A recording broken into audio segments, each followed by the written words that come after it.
Welcome to Survive and Advance on the Grueling Truth Sports Network. I'm your co-host for Survive and Advance, Mike Goodpaster. Right now, I would like to welcome in my co-host, 1981 national champion, Steve Risley. How you doing, Steve? Hey, Mike. How you doing today, buddy? Having fun, as usual. Looking forward to another great show. Yeah. It's going to be an exciting show. It's kind of different because a lot of changes have gone on in sports. And a lot of rules changes, some good, some bad. But it's going to be fun to kind of digest them all and see what we all think about them. Yeah, and real quick, I want to remind everybody that you can go to thegruelingtruth.net and hear Steve Risley and Alex Gray on their NASCAR show, which did good listenership last night. And also, you can check out me and Jeremiah Pricer on Inside Boxing Daily. Just go to thegruelingtruth.net. You can find us there. And you know, can I say one thing? Sure. I did listen to your boxing show last night, and you know what? I'm not a big boxing fan. Very informative show. I think for the people that don't know a lot about boxing, that want to get into it and would like to know more of it, how important of a sport it is in the history of sport in this country, and you need to listen to these guys talk. I really was impressed. Nice job. I could say the same thing about your NASCAR show, because I listened to it as I posted it, and it was good enough. I kept listening to it. So Alex Gray was very good. So were you. You're both very knowledgeable about NASCAR. So now that we're done kissing each other's asses, I'm going to go ahead and move on. I'm going to introduce our guest for today. We have Cole Hanna. Hey, when you introduce a guest, I want to take a minute. After you introduce a guest, I want to take a minute and say something after you introduce our two guests. So go ahead and do that. Okay. I'm sorry, guys. All right. First up, we've got... I know, I'm kidding, Steve. We've got from our Indiana basketball beat reporter for the Grueling Truth and NBA beat reporter now, Cole Hanna. How you doing, Cole? Doing pretty good, guys. Thanks for having me back on. Steve. Are you going to introduce Bobby? Oh, hell. All right, so next up, for the Sheridan Report, if you want to make some money, you go follow the Sheridan Report. Bet on Bobby. Bobby, what's your record now with us? You know, I haven't really kept track the last 4 or 5 days, but I don't know. It's probably about 70%. Oh, at least 70%. So from the Sheridan Report. Bobby, is there any bank in the world that gives you a 70% return on your investment? Is there any investment in the world, the stock market, the bank, or anybody that will give you a 70% return on your investment? Whatever you want to invest, whatever you want to put into it, is there anywhere that does that other than buying cocaine out of Colombia from the cartel? Is there anything that does that? Well, we're just going to try to keep doing it. You know, we've been doing it for a while, so we'll just try to keep it up, put the work in, and keep enjoying it, you know, enthusiasm. And as much as I'm plugging your site, I am waiting for my Ford F-150 to be sitting in my parking lot. You would have to bet my driveway, Steve. No, it's going to happen. Yeah, okay. We just got to keep believing. Chevy. Yeah, I believe. Yeah, Mike, I want to take a minute and just say something that, and it's an article that you wrote yesterday and posted on our website that I think needs to be addressed. We lost probably one of our greatest sports heroes of all time the last couple of days, and that was Frank Robinson. And if you haven't gone to the Grueling Truth and read the article that Mike posted and wrote about Frank, because I know Mike is a diehard Cincinnati Reds fan where he started his career, and Frank gave 50 years of his life to the sport of baseball. But there were 3 points, Mike, that you made in your article that I read that I thought were really poignant to bring out and kind of just applaud him for. And that, you know, Frank Robinson came along, I think you said in your article, roughly around 9 years after Jackie Robinson came around. But he endured many of the exact same hardships that Jackie Robinson endured, trying to integrate color and race into the sport of baseball. But it went to the same suffrage, but yet didn't get the notoriety. Kind of being second place always is kind of a difficult thing to do. And he was kind of the second guy, but he went through that and lived much of the same life that Jackie Robinson did. And I don't know that we ever recognized Frank Robinson for his integration of minorities into the sport as much as we did Jackie Robinson, because Jackie Robinson was first. And certainly those are two of the pioneers of bringing color, along with Kurt Flood, who brought free agency into sport, period. And that was one great point. The second thing that you put in your article that I wanted to bring up was that Frank Robinson is the only Major League Baseball player ever to win an MVP in both the American League and the National League. And you talk about enduring power and, staying power and the differences of the two leagues at that point, strike zones being different, umpires being different, and the separation of the two leagues up until they became the MLB and merged into, what they are today. That he's the only player still. Am I correct? And when I read it, he's still the only player who's ever won an MVP in both leagues. Yes. Yeah, and then the third point you brought, and that I thought was great, was he is the first minority manager ever to coach in baseball in 1975 when he coached. He managed the Cleveland Indians. Is that correct? Yeah. Am I correct there? And I think in his first at bat for them as a player manager, he hit a home run. Yeah, and I mean it's one of the best written articles you'll ever find, and it's not long and it's not overcomplicated, so you don't have to think you're going to read a book about Frank Robinson, but you're going to get a good 25 to 30 minute read on, and very well written and very well eloquently spoken about truly one of this country's greatest sports heroes of all time. Right up there with anybody, Muhammad Ali, Jackie Robinson, Babe Ruth, Wilt Chamberlain. I mean, you have this category of people, but I want to compliment you, Mike, on a well-written article. And I just wanted to say I'm ashamed that I didn't realize how much Jackie Robinson meant to sports in this country. I knew he was a great baseball player. I mostly knew him from the Baltimore Orioles. But how great of an athlete he was, how much important he was to our sports in this country, and you did a great job of bringing that forefront. And everybody that listens to us, go find The Grueling Truth and go read this article, because Mike, you did a hell of a job with this article. I just wanted to say that before we started the show today. I appreciate it. Why, are you going to be mean after that? Yeah, probably so. Yeah, probably so. Going back to my old idiot self, worthless, colorful idiot self. Oh, geez. I'll go back to that. But the thing that's really interesting here is there's a lot of guys that went through that in the 50s integrating baseball. The first Cincinnati Red that was an African-American was Chuck Harmon, who played in 1954. And Chuck Harmon's a great story that people don't know about, because Chuck Harmon's a guy that actually played more than one sport. He advanced to the championship game at the NIT tournament, losing to St. John's in the late 40s, I think it was. Can I ask one question, Mike? Is that when the NIT was relevant? Not when I won in '79. The NIT was relevant then. Every year. It was the biggest tournament. It was bigger than the NCAA then. Yeah. The NIT was bigger than the NCAA. Up until NIT, yeah, exactly. 60s. It was. Yeah. Go ahead. I'm sorry. I don't want to interrupt. Yeah, but he took the University of Toledo there. He then went on. He played in the NBA. He was one of the first black players.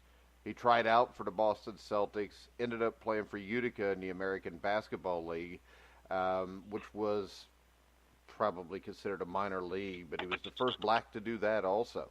Then he moved up and played for the Cincinnati Reds. But Chuck Harmon was a big deal too. But my point about Frank Robinson, and great article. I think great article. I think when you look at the history of the Cincinnati Reds, the two greatest Cincinnati Reds of all time on and off the field to me are Frank Robinson and Johnny Bench. When you build statues to people, you want them to be people like that.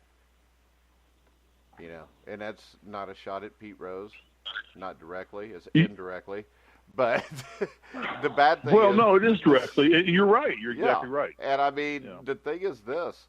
When you build statues, you don't build them just because of the player. You build them because of the person. Mm-hmm. And that's what they've accomplished. What they've accomplished. What they've accomplished. What they did. Life. The legacy. And the game. You build a statue because of their legacy. Their legacy they've left for the game. Yeah. But. Well, I think this. I'll close out, and we can move on after this. But by reading your article, it made me a little bit of ashamed because we talk about racism every day in this country, and we always try to find the flaw and the fault between skin color, sex, sexual preference or, whatever we want. And what you wrote about was what great is about, and it doesn't matter what your skin color was. It's about what you did to contribute to the legacy of a sport in the game. And skin color and racism and race and gender should never matter. No. It should never matter. And we live at a time where Tony Dungy... Yeah, it does. Yeah, we live at a time, though, where Tony Dungy is the first African-American coach to win a Super Bowl. Now, to tell you that this country is nowhere near where it should be is the fact that his skin color is still brought up. When coaches get fired, it's like, five of them were black. It shouldn't matter. I mean, the guys that got fired that were black should have been fired because they didn't do a very good job. Bad coach. Yeah. Right. But in the end, that's what it breaks down to. And the reason we're like that today is because, the Civil Rights Act was, 1964? Right around there, give or take a year. LBJ. That's not that long ago. Probably half the people it's in my lifetime. Right now. It's in my lifetime. I mean, that's what I was going to say, and it's like 4 years before my lifetime. Yeah. But I remember watching the CBS Nightly News in 1975, and they're having riots in Boston about busing black students to white schools. Right. So no, I lived it not that long ago, and I don't think people realize this. We've come a long way, but until people on both sides just start evaluating people for the content of their character, we're always going to have that. But all right, that's well said. Let's end it there because that is so right. It's not about the color of their skin; it's the content of their character. And I'm ashamed to say that I didn't realize how much character Frank Robinson had until I read your article. So I would encourage everybody to go read the article. He was ran out of Cincinnati because of the color of his skin. I mean, they traded him for Milt Pappas and Bobby Sheridan. Has there been a worse trade in Major League Baseball history? Man, I mean, that would have to be the worst. How could it get worse, right? Well, maybe Babe Ruth for some money. No, the only worst one was Wally Pipp replacing Lou Gehrig. Well, that wasn't a trade, and Lou Gehrig replaced Wally Pipp. It was a trade for a position, yeah. So, but no. Wally anyway, I don't want to downplay your article. Right. I don't want to downplay Frank Robinson. So let's go ahead. I don't want to make light of this. Great job, Mike. Thank you for that article. Everybody that's listening to this show, go read the article. Mike did a phenomenal job. Great job, Mike. I applaud you for that. Appreciate it. Cole Hanna. As soon as we hang up, I'll be on it. What? As soon as we hang up, I'm going to be on that. I mean, I'm a baseball guy, and I didn't see that he wrote that. I'm glad you. Why are you going to hang up, you idiot? I'm reading it right now. You have Google? Well. You want to just read it to Bobby? I thought I was the idiot. All right, so let's talk about Major League Baseball. I'm the village idiot and color guy. So there's nothing wrong with being the color guy. Joe Nuxall. Okay, move on. He's got a statue in Cincinnati. So, all right, Cole, let's talk about Major League Baseball and the rules they may change. And I'm going to let you go through them one by one. Start off with this. A reliever has to face at least 3 batters, though. Yeah, so that's one of the big one is, they're discussing a rule change about making pitchers face at least 3 batters, which obviously, apparently, the motivation behind that would be, one of the big criticisms of baseball is the games are too long. And then you get the strategy, with pitchers where you're bringing in pitchers to face 1 batter, then you immediately take them out of the game. And that's one of, supposedly that's one of the big culprits making the game be so long. So, that's trying to limit the game. I believe the average game time for MLB games is now over 3 hours long. So they're trying to shorten the game with that rule. Obviously, talks are still ongoing. That's between the MLB and the MLB's Players Association. But that's one of the big ones. They're also talking about a universal designated hitter rule let's go for baseball. Through it one by one first. Okay, Bobby, gotcha. Right, yeah. Cole, does anybody think this is a good idea? I do think it's a good idea. No. It takes strategy away from the game. Yeah, I understand the motivation behind it. I do think the games are probably going too long now that you're probably losing, fans are losing interest in it. But yeah, I mean, it's like Steve said. I like the strategy of it, and I don't know if taking the strategy away is the way to go here. I'm going to use two words that they're going to be intermittent throughout this entire show we do today. It's going to be two words, which are the scourge of sports in this day and age, and it's called instant replay. So to me, instant replay is just infallibly bad for sports. So instant replay takes the human part away. It slows the game down, and it causes us to change other things like this rule because we want to put the instant replay in, and we take this rule and insert it to speed up play rather than just say we don't need instant replay.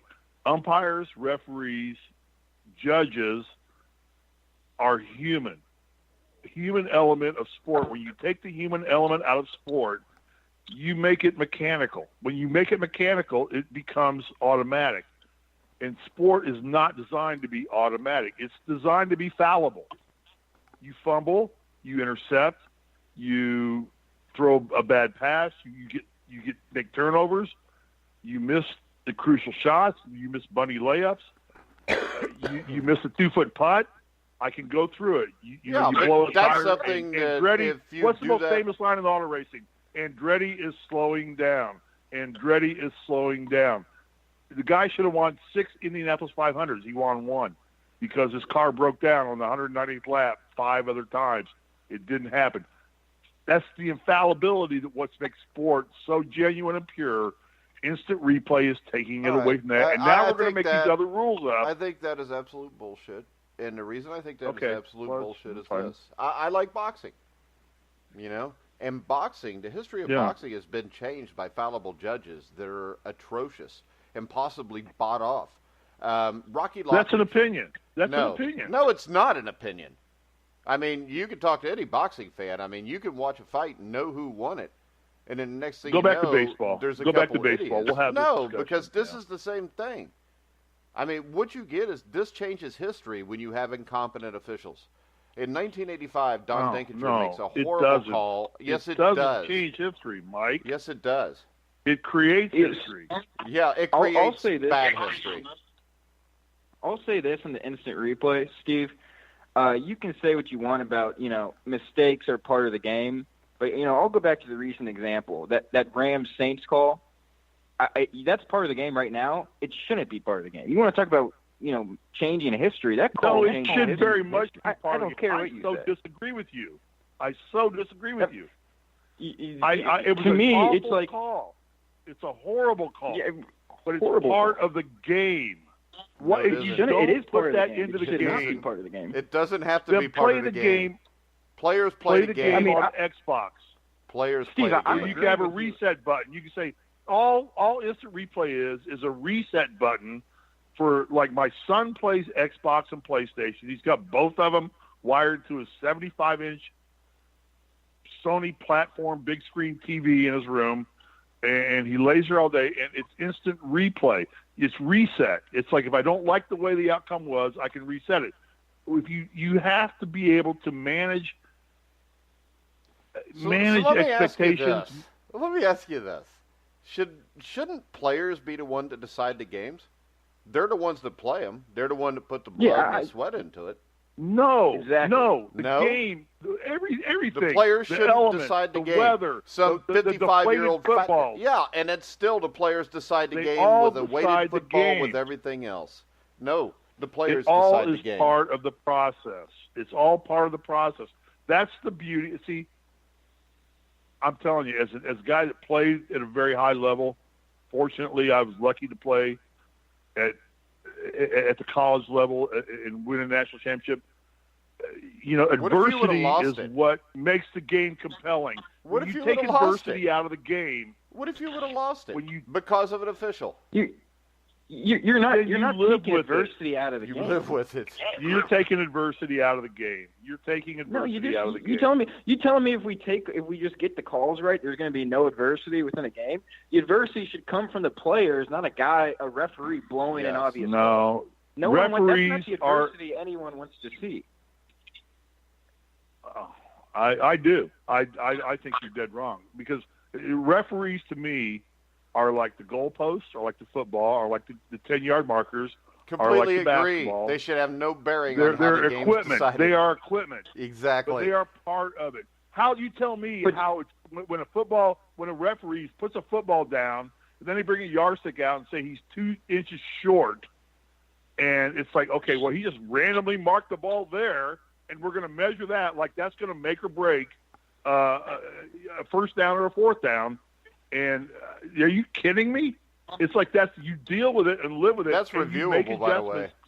And that's what makes Bill Belichick a great coach, is that he overcomes adversity. Wait a second. And that's why we love Bill Belichick. Okay, wait a second, because I would like to bring something up. In 1986, the NFL had instant replay. They only had it for a year or two as a trial, and they took it away. One of the biggest proponents for instant replay to come back in the early 90s was Bill Belichick. He led the charge with a couple of the owners to bring back instant replay because, wait a second, because Bill Belichick said he didn't want people that didn't have as much invested into the game as him and his players to have anything to do with that game. This is absolutely the most asinine Bill argument Belichick gets paid millions of dollars to coach his football team. I play the game because I love the game. And I never got paid millions of dollars. Wait a second. I love Jesus you Christ. played. You coached because you love the game. You know what? And, the last 3 years I coached, it was because I had to pay my bills. Right, and you made enough to pay your bills, but you're not. Yeah. You're living in a trailer in Lawrenceburg, Indiana. Steve, So, I think you made a false comparison here. Yeah. I think you compared the officials to it as an object, as like, a field goal post. Okay, if I go kick a field goal, whether that ball goes in the post. Cole, you have to know I have a Dan Dawkins cutoff button. I can shut you down anytime I want to. I've got that. So go ahead, Cole. Go ahead, Cole. Bobby, you can jump in whenever you want because but you notice how Bobby's being real quiet here? He's scared to death. No, he's not. He just can't believe that somebody's actually making the argument you're making. Yeah, but as I was saying, Steve, I'm a purist. You compare them to a a field goal post or an object, and if I'm a field goal kicker and I go kick, and I'm going out to kick a field goal, the only thing that's deciding whether that goes in or not is me, right? It's not. That's not a huge. Like if I make the field goal, I make the field goal. Cole, what if there's a 20-mile crosswind coming in and the pole's wavering? Okay, and that's fine. That's part of the game. That's waffling. Not human error, though. It's part of the game. Part of the weather's part of the game. The referees are part of the game. And the snow is part of the game. The temperature is part of the game. It's all part of the game. You play the part game. Of the game. That's part of the field goal. That's not you. So if the wind blows and I missed the field goal, that's my fault. I didn't account for the wind. I missed the field goal. That's not me making the field goal. Then the referee you didn't saying, account no, because the referee made a bad call. You didn't account for the referee making a bad call. Right. But why should? So let me ask you this then, Steve. Okay. Do you think say receiver makes a catch, referee calls it incomplete? You think none of that should be reviewable? Nothing. No, I will give you. I will give you this. No, I think instant replay should be just taken out of sports entirely. That's what would be my ultimate goal. But that's not a realistic goal. I get that. What is realistic is that if it's black and white, if like you either the ball bounced on the ground before you caught it, or your both feet were not in bounds, or the shot was the ball. Like last night, what happened? I think in one of the games I was watching Ohio State and Penn State, where they disallowed a shot that Penn State made because they reviewed it and said that they showed the shot clock and said the ball was still in his hands when the shot clock said 0. That's black and white. What I don't wait a second. Black and white. You don't want. Wait, let me get this straight. Your argument is no. You don't want any instant replay, but you do. No, I would say no. My decision is to do away with it. Period. But that's not realistic, Mike. I'm trying to tell you, it's not a realistic. It's an unrealistic statement to make because it's not going to happen that way. But to go any farther than saying we only review black and white calls, I think then you get into this gray area of subjectivity versus objectivity, subjectivity, wherever it falls in, and we get opinions, and opinions are like assholes. We all have one, and they all are shitty. Yeah. Except for the people that are right, theirs are shitty. And the other thing is this. Well, no, I've they're watched. all shit. Wait a second. Everybody's asshole is I've shitty. watched World Series be decided by a bad call. And that's fine. That's the sport. That's why you It's play not. the sport. It's not fine, Steve. It's It's not. adversity. No, it's not. It Oh, is. well, that's it's difference just of opinion. not, Steve. All right. I mean, in 1985, Okay. with 2 outs, the Cardinals get the 3rd out of the World Series. The umpire calls the guy safe. I mean, come on. You can't take that away from somebody and say, well, you got to overcome that adversity, because it's Like an I adversity said, that should never be overcome. but baseball is the most black and white sport that there is. And I applaud baseball because of all the umpires and referees and officials. Baseball gets it right more than anybody else in sport. They get it right. Because when you watch instant replay on baseball and you say, oh, my God, he beat the throw. He beat the throw to first base. You look at it, and it's like an inch. The ball's in his glove, and it's like, okay, I buy that. Okay, great. Yeah, but that's Good human call. error. You're all right with that. I'm okay with black and white. I'm not okay with Well, so subjectivity. what about the history of baseball that has been changed because there was no replay? Baseball's been changed because the gloves have gotten better, the balls have gotten better, the bats have gotten better. What does that have to do with taking anything? steroids. What about a It's all couple? part Wait a of the second. process, What Mike. about a couple years Everything's ago? changed baseball. What about a couple years You can't ago? pin this all on Jesus. instant replay. Baseball's gotten changed because everything in baseball Okay, has I changed. hate to tell you this. Cleats are better. I mean, 2010, was that a big difference than now? fields are mowed better. 2010, is that a big better. difference from now? We play on AstroTurf now. We play in domes. Okay. I mean, there's so much Don't that's changed. answer. You can't They've been just playing say in I hope you know refereeing this, and but officiating you is do the only know thing that that screwed the game up. You do know that baseball's been played in domes since the 1960s, right? Sure, yeah. And baseball was invented in, 1895 or something like that when the Cincinnati Red Stockings were one of the original the Cincinnati baseball Red teams. Stockings became the first Major League Baseball team in 1869. Right. Okay, 69. So I didn't when know the you exact look at year. this, My apologies. Armando Galarraga. Anybody remember him? That's the one I was just thinking of when you said that. I said the perfect game. If you heard me, that's what I was thinking of. Yeah. I mean, he basically would go down as a legend with a perfect game, but an umpire ruined the Detroit Tigers pitcher's perfect game because of an inept call. Why should that kid have his history taken away from him, Steve? Because of a bad call. There was no replay, and the thing is this: because of that call, now that's one of the reasons that there is now replay in baseball. So the thing is this: you just said that baseball basically has evolved, correct? What was the call? Well, okay, Mike, what was the It call? doesn't matter what the call was because there was no instant replay, and that's the way you want it. What was the call, Mike? What You was the said call that? It was a play at first base. No, I said black and white. What was the Okay. call that cost Jesus. him his no-hitter? You What cannot was just the pick call? and choose what you want. No. You can't. Yes, you can. Oh, what you was can? the call that caught? Can you answer my question? Yeah, What was I the think call I that cost already him a answered no-hitter? your. I already answered your question. What was It's the call? You're so. I Was it a ball already outside told the you. strike zone? I Was it already a bad told catch? you. Was it something? I already Was told it- you. But since you Well, ignore repeat me it to me because you again, want to 'cause hear yourself talk, I'm watching this It was a play at idiot first base. acting attorney general make an idiot fool out of place at Congress first right base. now. I don't care about Congress right now. To play at first Yeah, base. oh, yeah. Well, you should care about Congress. I don't ever care Because they're about gonna Congress decide on because instant they don't replay. care about me. What was the call that I cost already this guy? told you. Bobby, what was the I call? already told Play you. at first All right. base. Steve. Play at first base. See, Jim Joyce was the umpire. He's one of the best umpires in the league, universally respected. And What he was blew the the call? call at first base on a shovel from the first baseman to the pitcher covering. And he was fooled by the play. It was a little bit of a weird step at the bag, but the foot, the ball, the bag, it all came together at the same time. He was out by at least a Okay. step. So, the Bobby, guy missed the call. Mike, Let me shut do up it. a minute. Bobby, was it a I black didn't and white say call? a word. Could they replay Yeah, it? Could they No. replayed it, looked at it, and said, that's a Yes. bad call? Could they have done that, Bobby? Yes. Yes. And that's the reason to use this to replay. They couldn't have done Fine, it. no problem. There was no Right. replay. Okay. No, but there wasn't. that's No. just that's the breaks. You know what? You know what? Let me tell you something. You want to tell you another bad break? Let me tell you another bad break. Stephen A? George Custer fucked up at Little Bighorn. He thought he had enough right army now, to go fight the Indians. The language that Steve Risley is using is not condoned by the Grueling Truth. That is all exactly. Steve Risley. Yeah, it's all me. Exactly.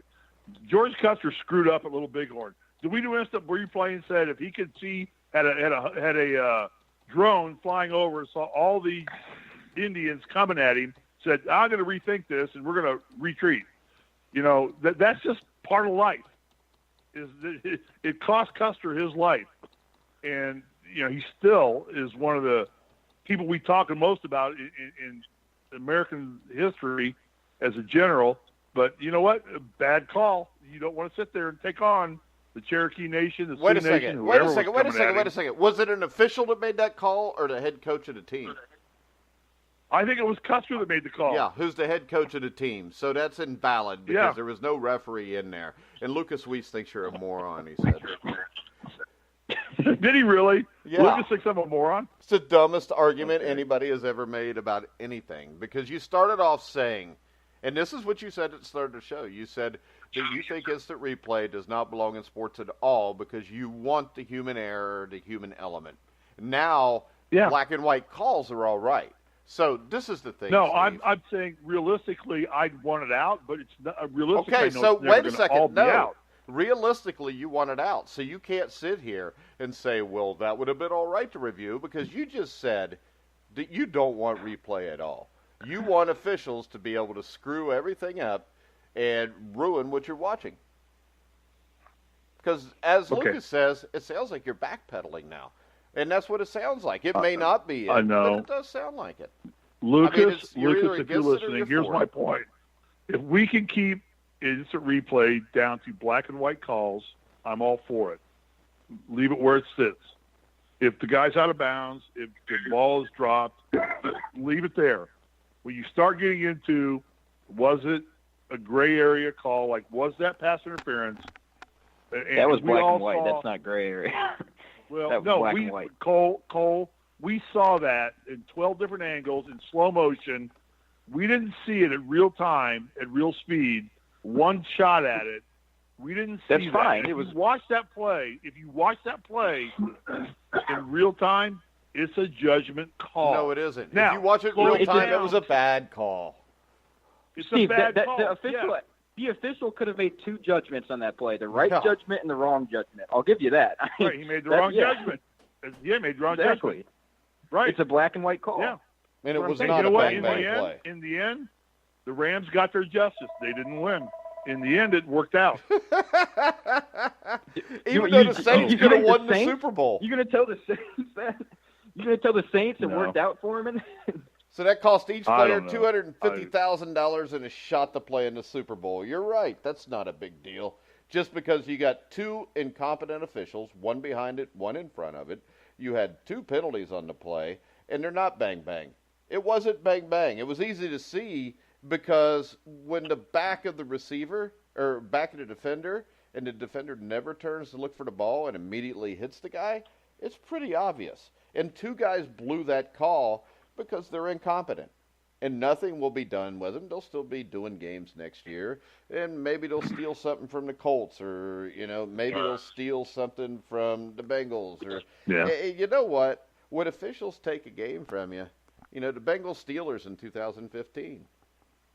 Jeremy Hill doesn't fumble, the Bengals win. That's true. But there's also like 6 calls in that game that went against the Bengals that could have cost them the game. I don't sit there and cry about it because I accept they're incompetent. I have to accept that because you can't replay it. And when you I'll end on this. One, referees and officials, and they're not incompetent. They make bad calls. They're incompetent. There's a difference between. No, I don't. I've never met an official that wasn't incompetent. Well, because you're a coach who's lost more times than you've won. True coach really? There, yeah. You know what? Maybe you should Google there some you shit. go. I've won 86% of every game I've ever coached from the high school level to the professional level. So maybe you can look it up and get it right. And I don't sit there and call about officials and whine about officials, but I will scream and holler at them. I call them all kind of names because they're idiots. They're legitimate Okay. idiots. They're people that I don't care understand. as much as I do. When you look at a college football game or a high school football game, those guys just show up and do the game. You know, that's all they do. In the I understand I'm going to NFL, lose this argument. they're I not understand. full-time. I understand I'm going to lose this argument. So let's be done with it. Go back to baseball Well, rules. the thing- I'm the thing not I a think- proponent of instant replay. I wanted to state my case. I did it. You shot me down. Good for you. I think instant replay is why we're making all these rule changes now. Well, now we're going to go through every major sport, and we're going to start talking about rule changes because all of them are going to be to offset and compensate instant replay. That's because Cole already said it's a time management thing, That's and bullshit. instant replay takes time management, and that's where we're going with it because now they're going to make rule changes to speed up play to compensate for instant replay. So, Cole, go back to baseball. Mike, Really? you win this argument. I give Wait it a to second. You Replay win. in baseball on. maybe takes up 3 minutes a game. It has nothing to do with that. A game that's 3 hours and 4 minutes on average has nothing And to all do you've with been instant crying replay. about is the Saints and the Rams. Bad I haven't call. cried about it. You're not the talking one- baseball. I didn't cry about it. I haven't said a word about it in That's- over a week. Cole, But- what are the rule changes in baseball? I think we already started into that until he got interrupted. Go, But finish it, Cole. We Go had the ahead. Yeah, I reliever- interrupted. I'm stopping the interruption. the Go reliever ahead. with 3 innings, or that has to pitch Yeah. to at least 3 pitchers. 3 I think batter. we all agree Yeah, that's a 3 bad batters. idea. I hate that. I brought it up Yeah. when they had the game that went till 3 o'clock in the morning in the World Series or any baseball game I try to watch. But when you think about close games, I mean, a manager's not really going to risk leaving Okay, in a lesser wait a minute. reliever. Wait a minute. What is wrong with the game going till 3 o'clock in the morning? I don't know. I guess, you know. I mean, this if that's is the thing. compellingness of the game, see, you want to take the compellingness Jesus. out of the game. I never You said want to that. say it's a You know what? time-framed game. We have to do it in 2 hours Jesus and 50 Christ. minutes. It has Are to be you over this with. fucking If the game insecure goes about till 3 in the everything morning- you say that you have to not let me answer and assume what I'm going to Because say? 3 o'clock in the morning, first off, in your time frame, is only 12 o'clock in the morning Oh, to my mine God. and Bobby's. So we're Fucking fine. idiot. We can stay up till midnight. But secondly, if that takes that long to determine a winner, let's get a winner. Let's not get a good an instant. Oh God! Hey, go you on. win that I'm- argument I'm because done. I was going to I'm agree done. with I'm you, done. but I I'm can't done. even give an When you answer. get ready to talk about golf and NASCAR, Yeah. talk to me. I'm done with Whatever, that. Steve. Go ahead. Move on. Yeah, we might as well go to the next rule. I mean, there's All no right, use so in the me. next I one, mean, Cole. because I've been shot down, even though I was going to make the same claim he just made. But go ahead, Cole. What's next? So the next rule is a universal designated hitter rule. Yeah, there ain't a damn thing funny about it. I don't know why I can't finish my thought there, but go ahead. Finish your Yeah, thought, Mike, so- please. Why? I mean, it's useless now. Go ahead. No, why? Because. I mean, I'm Finish your just thought, I'm- Mike. go ahead, Cole. What's the next rule? So now they're talking. So this one's a little bit different from the 3 batter. MLB could actually implement this one all by themselves, and it's a universal designated hitter rule. So to me, this is a good rule change. I think I don't want to see pitchers bat. I mean, it's Wait a ugly. minute, Cole. Wait, 90% Cole. of Wait, the time. Cole. Wait. So are you saying now the MLB has arbitrary rule changes? Huh? They can change the rule whenever What do they you want to? No, No. not any rule, but this one and specifically they could. But that's implement by arbitrary. themselves. That's arbitrary then. It's at their judgment. That the definition of arbitrary is at their judgment. I can arbitrarily decide I don't agree with you, right? So that now MLB has the power to arbitrarily change a rule, right? It's what you just in said. this case. Trust in me, I this took law case, classes yeah. in college. No, Yeah. Jesus. And That different. well, Yeah, that I mean, makes you a arbitrarily freaking be able to lawyer. change rules. So, I mean, No, I'm not a lawyer. I tried to play one on TV, but I did watch mean, L.A. Jesus. Law, and I've watched CSI, and but okay. But that What is the big arbitrarily deal that Major scares the League hell out of Baseball me. can't any business word arbitrarily change the scares rules of the their hell out of business? me. Actually, sorry, They I made a can mistake there. change the rule. Sorry, Steve, I Yeah. made a mistake there. That's not Okay. a universal designated hitter. That's a different rule. I'm sorry, I got those mixed up. That's a different rule. They So can now do you're that the in, but color. not the. Now you're the color guy, idiot clown, not me. Okay, good That's for my you. bad. You That's- get my that's moniker 20 now. Thank you. Come on, Steve. That's my mistake, but that's a different rule. They can put it in I guess in your case, on a judgment. It's arbitrary. Call, but arbitrary. It's not arbitrary. Judgment, it's arbitrary. I guess. What the hell's the difference what it is? What are the possible rule changes that Major League Baseball wants to arbitrarily implement after they get it approved by the Major League Baseball Players Association, Cole? Exactly, Mike. Yeah. So the 20-second pitch clock is the one the MLB can implement without any, they don't need the agreement from the MLB Players Association to do that one. I just got a text from Lucas, and he is in my camp. Thank you, Lucas, if you're listening. I don't know, I'm going to tell you what he said, but Mike, it has something to do with you, and the word A and H would be asshole somewhere in there. From what I saw here, because he texted us both, he says, "Keep up the great interrupting in today's show, Steve." And then he laughed like he was crying. I don't think that means he's in your camp. Go ahead, Cole. Yeah. Yes. So I guess we've hit the designated hitter. The other one, they've talked about a single trade deadline before the All-Star break. To me, I don't really care. That's irrelevant to me. Do it whenever they want to do it. I don't care. I guess that'd be bringing it in line with, NFL and basketball. All right, let's start off with the DH. I want Bobby's opinion because Bobby's about my age. And when we look at the DH, Bobby, I think this.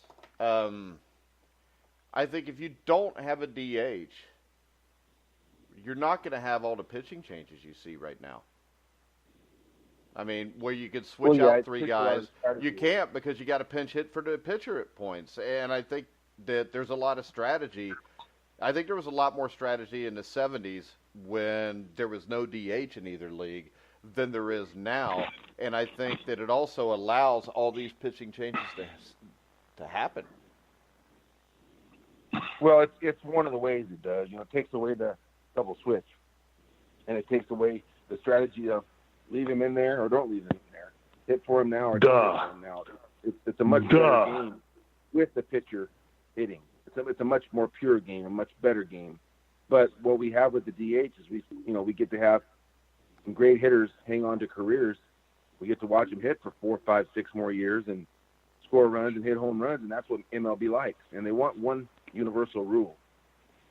They're trying. It's not longer really National League, American League. They all play each other interleague.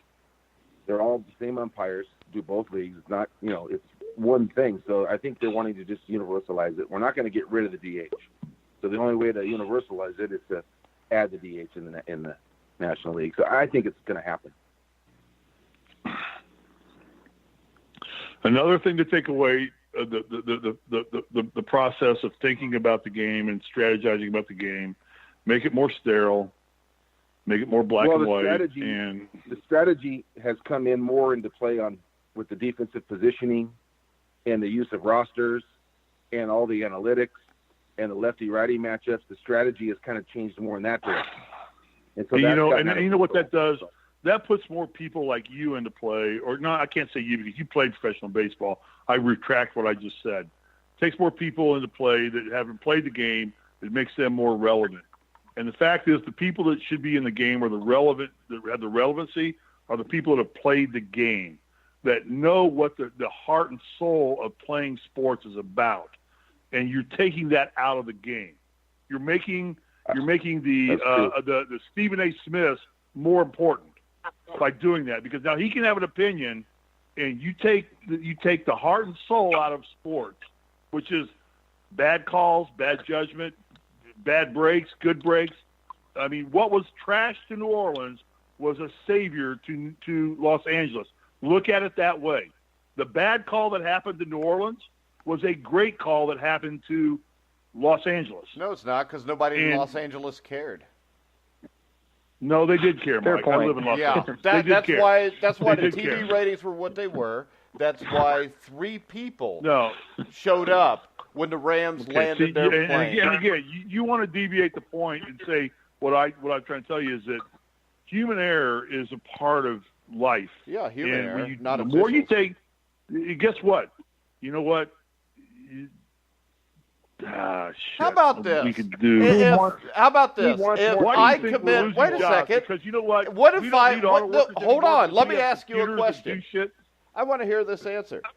I got a question for you. What if the police decide that I committed a crime, that I murdered somebody, and they gave me a trial, and I lost the trial because it might have been fixed or something, and there's no right to an appeal because, shit happens. It's a judgment called by the judge, so that's okay too, right?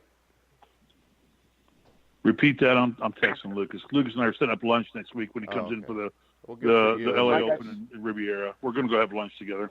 Yeah. Well, Mike, awesome. I think this is one of these rule changes that we wouldn't even notice by year 3. 3 Which years one? down, I don't think we'd even, it's No, it's a slow erosion of the game, Bobby. Which rule change are you talking about, Bobby? The universal DH rule. It's already ruined Right. the game. It ruined the game in the mid-'70s, early 70s. Right. So I said it's not 3 years from now that we're going to notice much. It's a slow erosion. It's a slow erosion. Yeah. It's like the coastline of California. It's going away. Not quick My home enough. will be gone. Yeah, in your eyes, probably not. I get that. But in some point in time, my home will be gone. Bobby's home will be gone. And that's the slow erosion that's happening in sports by electronically commercializing or mechanicalizing everything. It's all going away. You're taking the purity out of the game. The purity is the fault, the success, the failure, the adversity, the success. You're taking it all out of the game. Slowly, you're doing it. And EA Sports is championing this cause. And that's a metaphor for we want to play games on video games now, and we want reset buttons, and we want all these things, and we want to add them in, and we want to make the game more fair. Life and sports are not fair. That's the way it is. Good things happen to bad people. Bad things happen to good people. You deal with it, and you move on. And that was, in my eyes, being the oldest person on this show right now, that's the metaphor to me for sports. It was the last pure bastion of life is not fair. Deal with it, move on, and make the most out of what you can and change your strategy. Like I said, Bob Knight, by far none, was the greatest bench coach I've ever seen in my life because he could alter a game in a 30-second timeout. I don't know of 5 coaches in the game right now that can do that. Jay Wright may be the next greatest coach that I know that can alter a game in a 30-second timeout, like Bob Knight could do. And you're taking that out of the game. And I hate that. I personally, as a 60-year-old athlete, I hate that you're taking that out of the game. How did they take it out? Right or wrong, you're taking it out of the game, and you're making it mechanical. And this is all done for television because stadiums are not full, seats are not full. Assembly Hall doesn't sell out anymore. It doesn't. No, because they aren't any good. When I went to IU, it didn't matter whether they were good or not. Assembly Hall, you couldn't get a ticket. No, it didn't matter if they were really good or not. Matter. Are you serious about this? It this? didn't matter. Because before Bob Knight got there was no Assembly Hall, was there? There was no Assembly Hall before Bob Knight got there. And I can also tell you this. In the early 60s, Indiana basketball averaged 2,000 people to go to a game. I see you're like my wife. We bring up generalizations, and you want to deal on specifics. I'm saying generally, you go to any NASCAR track right now, and you see half the track's empty. In my era, when I loved NASCAR, you couldn't get a seat to a NASCAR race. And that's but NASCAR's television fault. has taken that away. No, it's NASCAR's fault. Because they bought it at television. They bought it, and now they're changing their rules. Baseball's changing their rules. Golf is changing its rules. Football's changing its rules because it's all geared toward television. Well, And I hate to tell you this. bad Baseball for is the changing sport. its rules because baseball has dropped off in America. And the reason they dropped off wasn't EA Sports. The reason it dropped off is It's a because our boring society has changed, and now the sport is considered boring, where in 1975, to watch 3 or 4 hours of a baseball game would be considered something Which great. should have been a game that used to be played in 2.5 hours. 2 hours for a 9-inning baseball game. You should be able to get it done. Really? In baseball? I don't know. I coached Little League Baseball when my son was playing, and we got an hour and 15 minutes to play a 7-inning game. So I'm going to throw in 45 more minutes and say 2 more innings for 45 minutes. We should be able to get this game done. Well, I can tell you But we didn't have instant replay.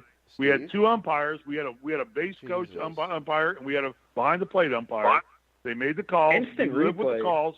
You had and instant we moved replay on. in Little League Baseball? No, there was no instant replay. No. Oh. But You know we what had an hour and also 15 there minutes. wasn't? You know what there between also games. wasn't? You know what the real reason Major League Baseball games are so long? Because you have 2.5 minute commercial breaks every half inning now. Right, yeah. Television, yeah. That's I why. said television, yeah. And television and Yeah. All right. I mean, it's not Cole, because of the game. Finish baseball. We'll move on to other sport. Just finish. I'm sorry. I'll shut up now. All right. I'm done.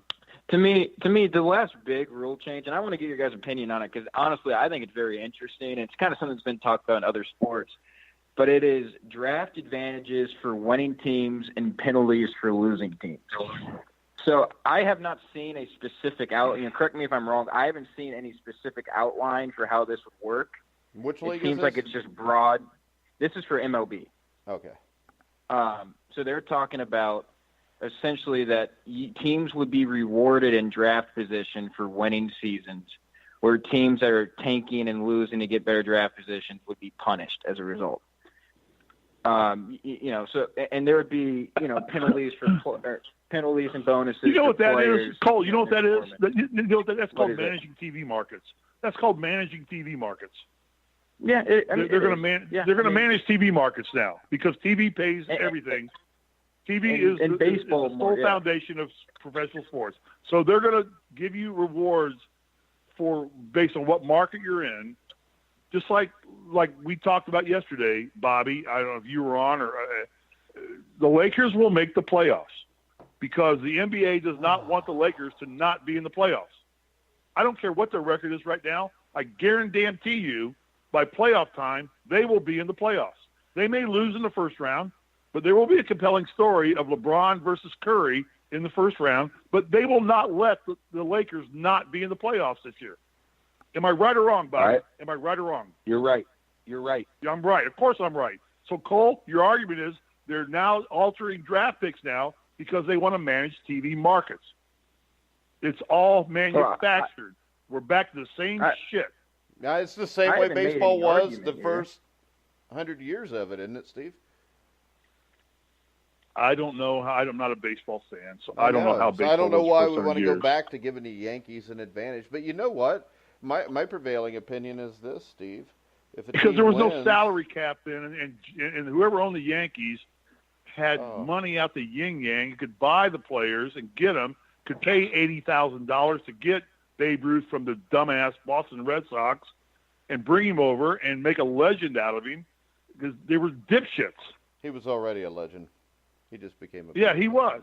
He still holds. How many pitching records does Babe Ruth still hold? 1 or 2 in the World Series. One or two. Yeah, still the guy that holds pitching records, the greatest hitter of all time in baseball, and he still holds pitching records. But we're gonna just cannibalize that now and say instant replay and TV and commercials are more important than letting somebody like Babe Ruth, and get him to the right team and get him in the right environment. So whatever. what you want to do Go ahead, is Cole. you want to make sure that we keep rewarding teams that don't perform well. Well, that's Baseball the wants- nature of the draft. That's the nature of a draft. Is you're rewarding a team that doesn't play well, you get Okay. the first pick. So you're all But right you with seem the to have culture the that we same live idiot. in now, right? Where I'm everybody okay with gets a that. trophy. Trying to get fair Participation balance. trophies are fine. You failed, so we're going to let you have the It's first not player. participation trophies. It's It's trying not? to get balance into the league Oh, to get parity. I don't want But you know what? parity. What you find is somehow the same teams continue to win every year. Yeah. And how does Golden State continue to be for the last 5 years be the most dominant team in the NBA when Because they they're drafted drafting better last. than everybody else. no? Well, that and they Steve, bought Steve. players. They did? Steve, they I bought do Kevin need Durant. Steve, I do need to correct you here. The one thing is, you're talking about the major markets here, and we need to point out the MLB's proposal will be specifically pointed here towards low-revenue teams that are succeeding, whether finishing above 500 or making the playoffs or whatever that is. Not necessarily, the Yankees and, those kind of markets. It's the lower-revenue teams we're trying to prioritize here. Those teams are, they don't have the payroll like the Yankees do, but they're playing to win. Is that fair? They're trying to get Why should the Yankees be penalized? Oh, my God, Steve, you can't have it both ways. Yeah, Steve, I'll point out your quote. Life isn't fair. There are salary caps. There are salary caps in the league. Cole's my hero. Yeah, good job. I mean, there are salary caps. I mean, can the Yankees spend more money than the Oakland A's? Steve, baseball doesn't have a salary cap like other leagues do. No, that's correct. Okay. Cole is correct. No, they got a luxury tax if you go over a certain amount. Right. Yeah. Right. Which is basically the thing that's great about cap. baseball. The thing that's great about baseball is the Oakland A's.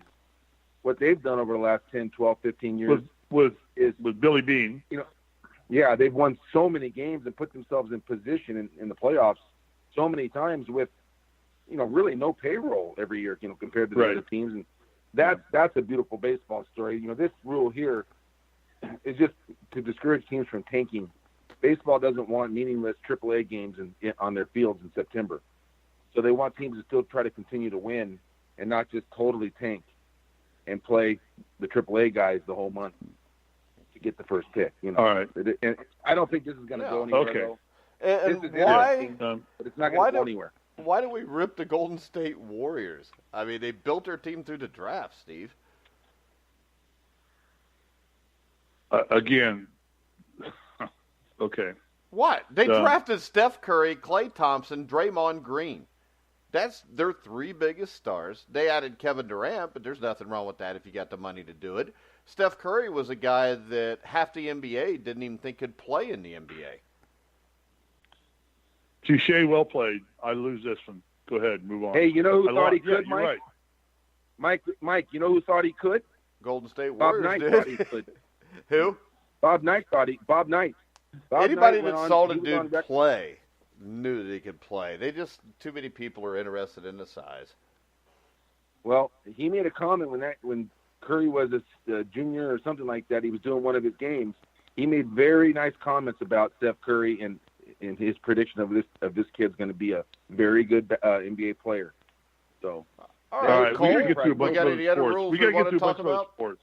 We don't have to get through. Baseball. Are we done with baseball yet?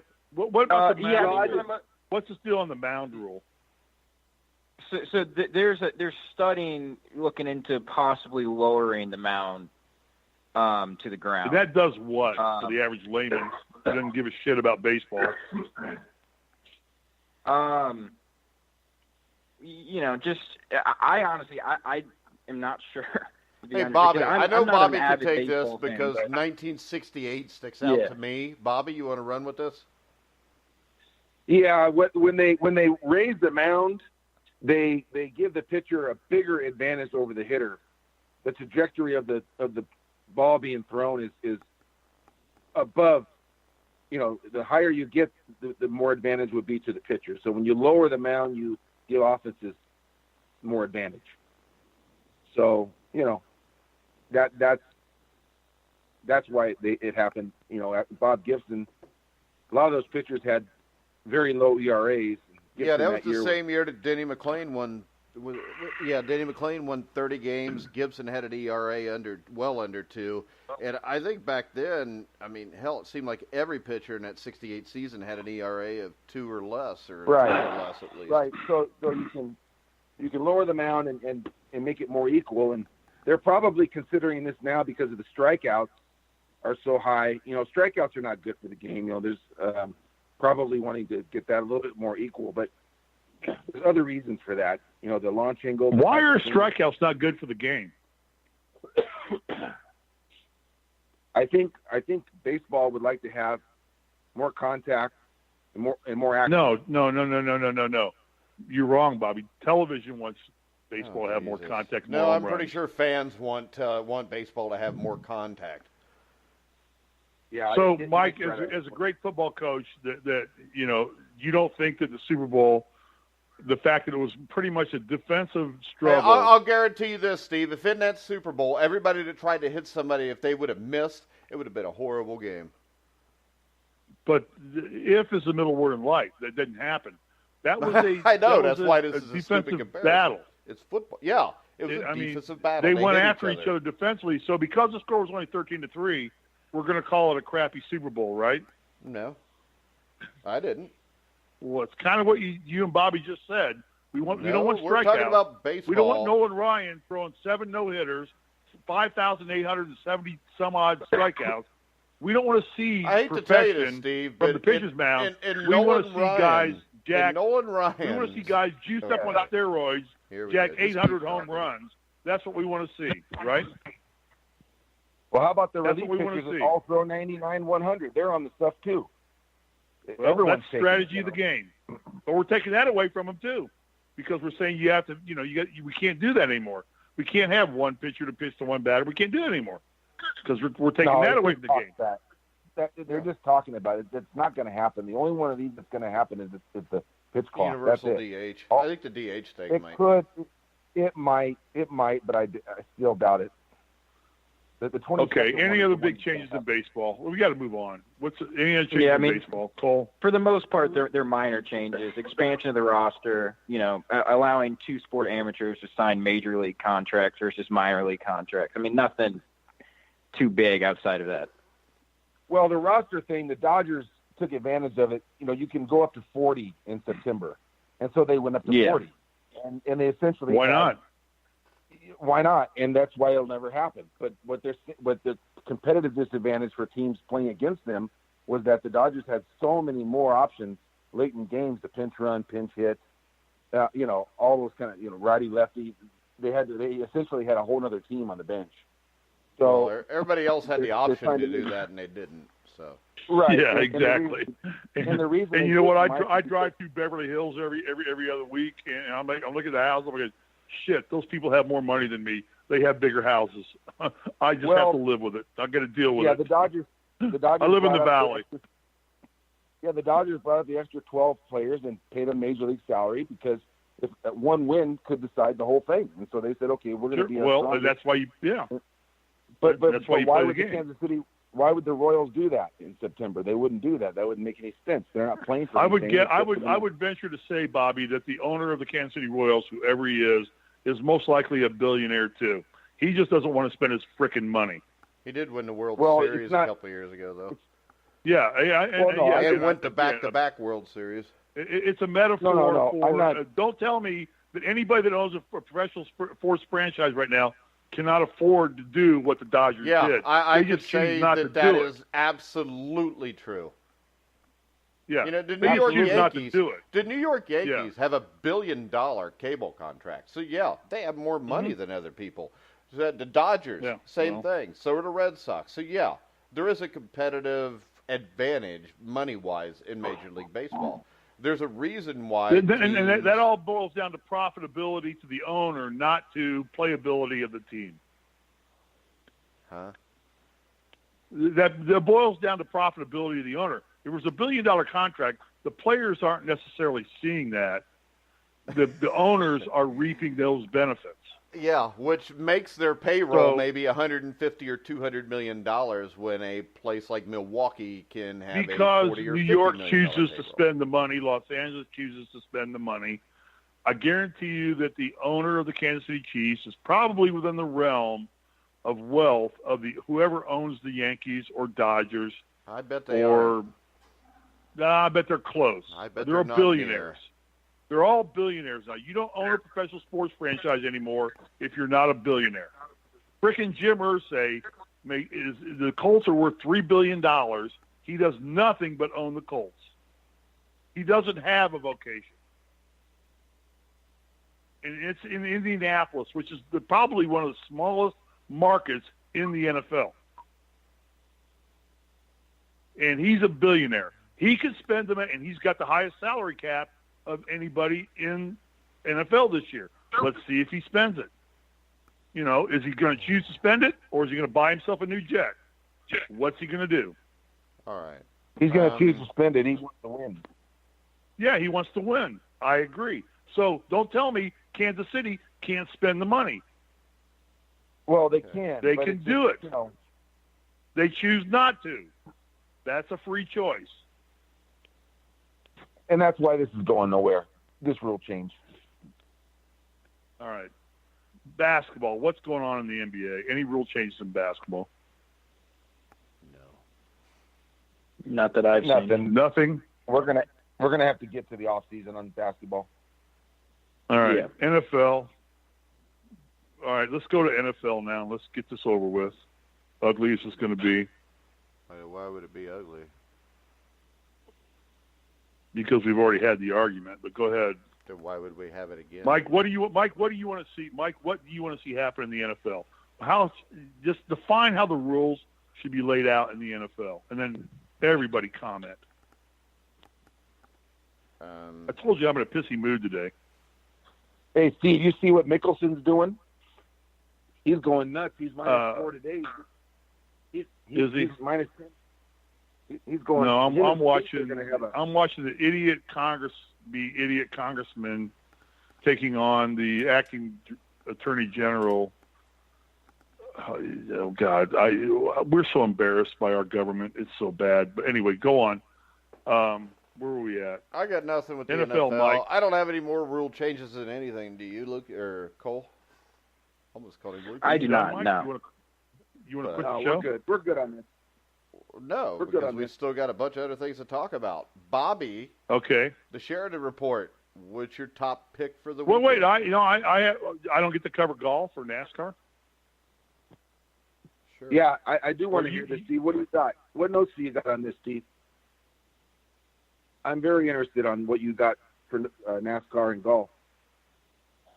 Well, golf is probably the biggest one. NASCAR really doesn't really make any. It's mostly it's a WWE. I call it the WWE rule changes in NASCAR. I'll get to that, but basically the biggest rule changes in golf are what you're going to notice most are you're going to see now guys putting on the green with the flag stick still left in.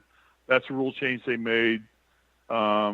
They've taken away the ability to let caddies line your putt up for you.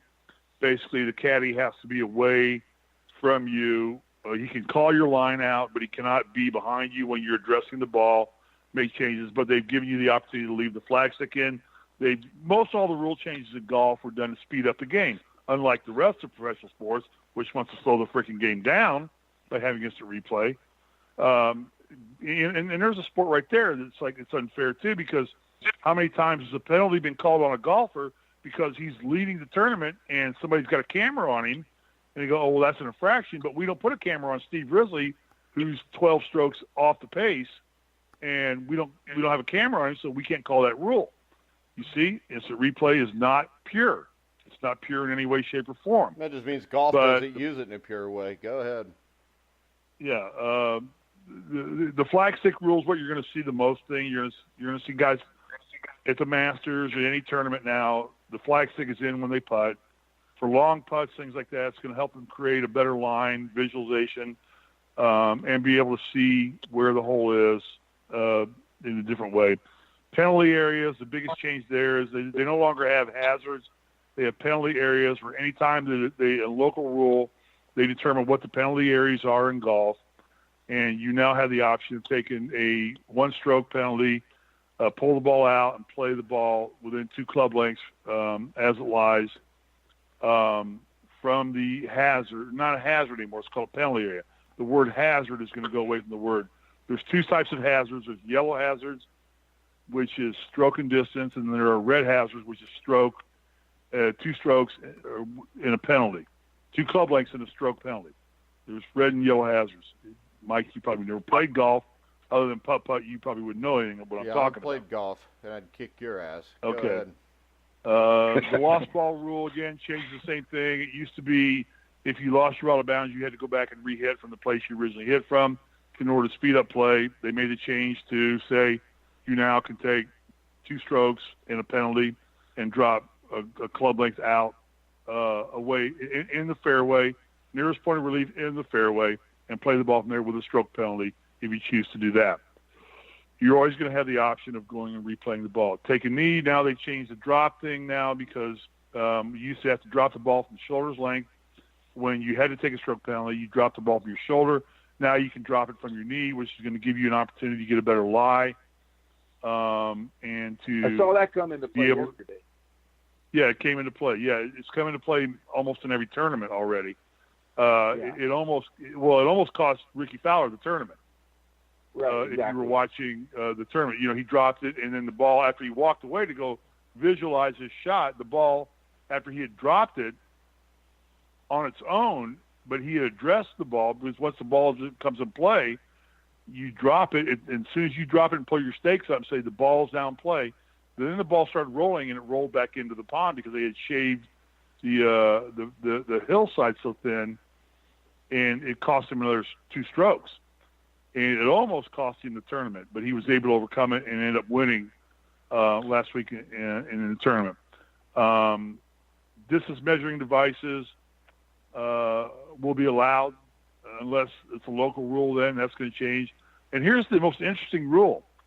And I've seen this demonstrated by trick shot artists that, a lot of these guys that hit this thing called a double hit rule.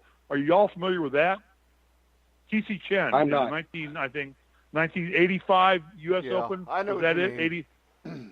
Yeah, he hit the ball out of the bunker, and he hit it twice. That rule is taken out of golf now. So they demonstrated actually now where if you're behind a tree, that actually a good golfer, which most of these guys that are playing on tour are good golfers, can pop the ball up out of the grass and then re-hit it and advance the ball. They can get it away from the hazard and then go attack it while it's in the air and re-hit it. And I've seen it demonstrated, not in a tournament yet. I've not seen it in a tournament, but I've seen it demonstrated on. So do you like all these new rules, Steve, or not? I don't like change at all. I think that because I think when you have change, you depurify the sport a little bit. You start putting asterisks on things.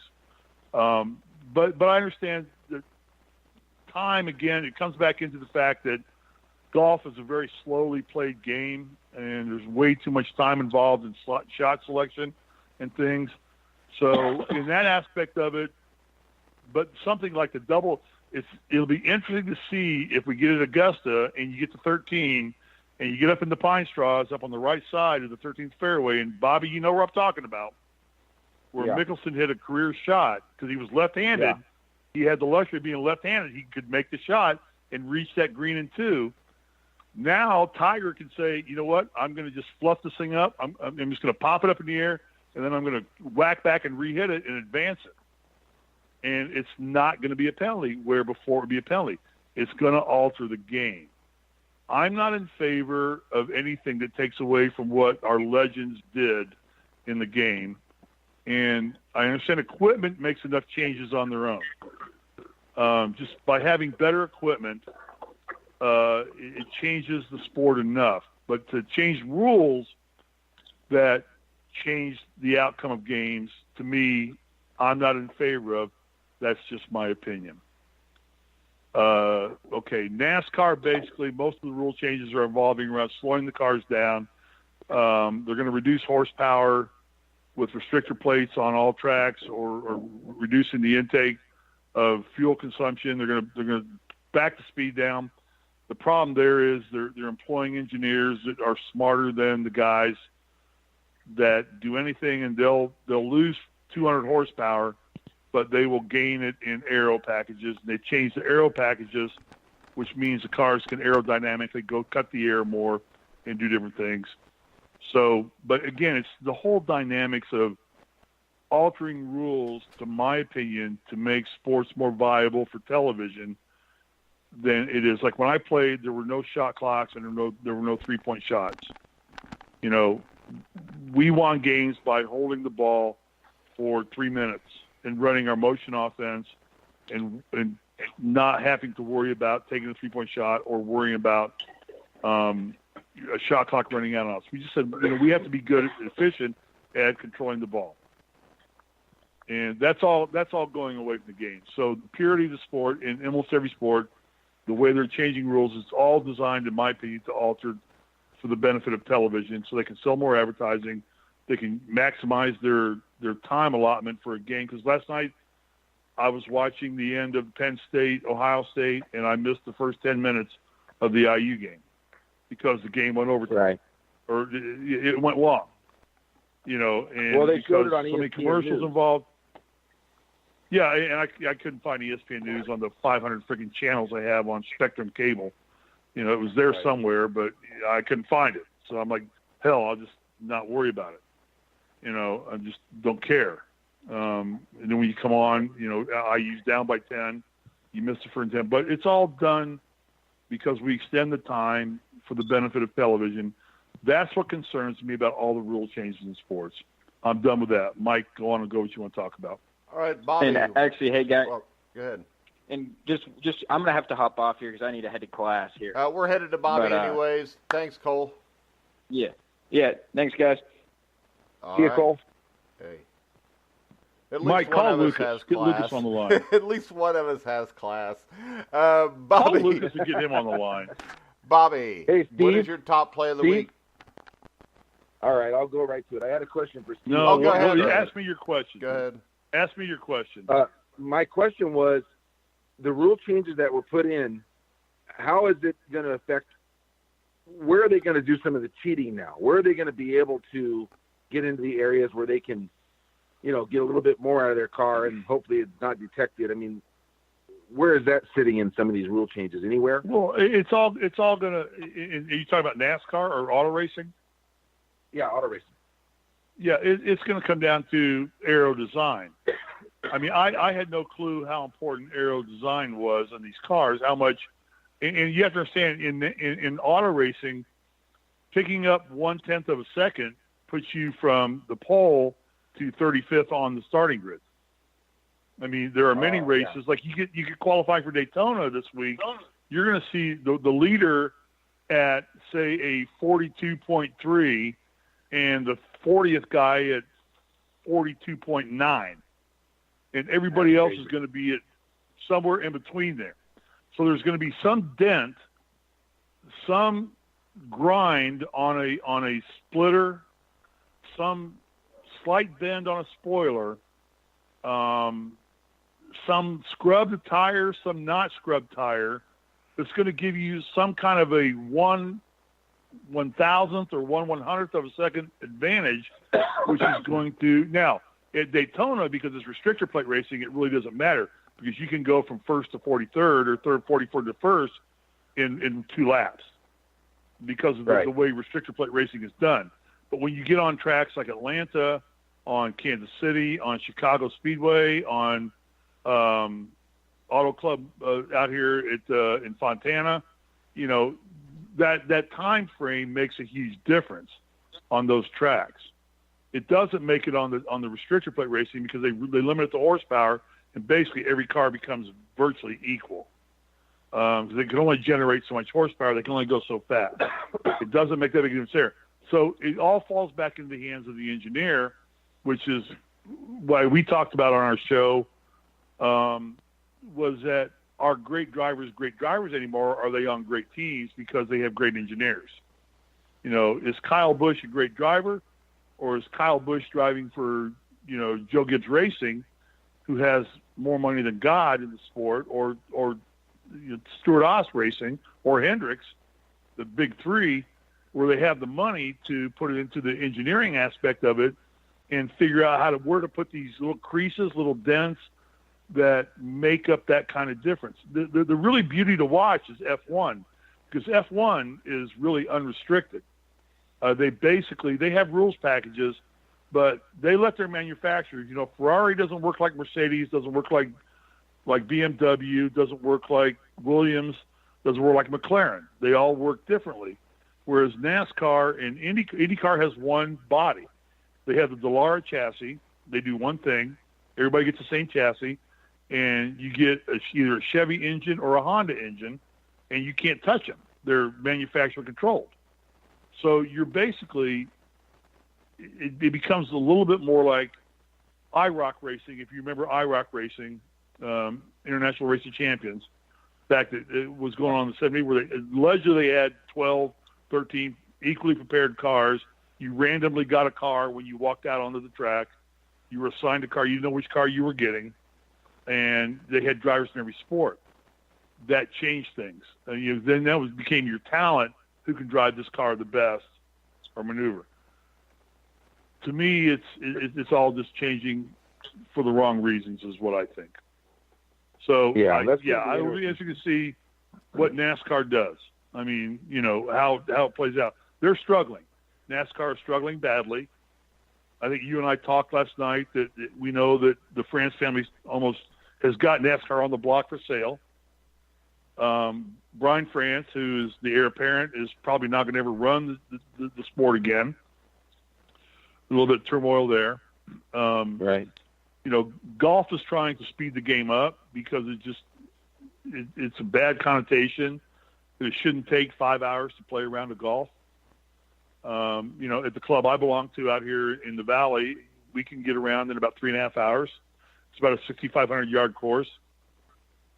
And you can play it, unless it's a jam Saturday morning, you're going to play it in about 3.5 hours, which is about what the time you should spend on walking around a golf course.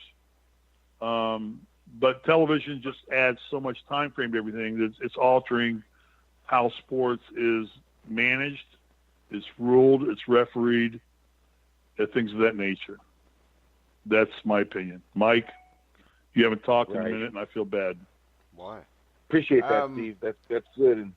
All right, Bobby. All right, ahead Mike. And give us your picks for tonight or the weekend, whatever you choose to give out. I think Mike wants out of here. Mike wants to hang up.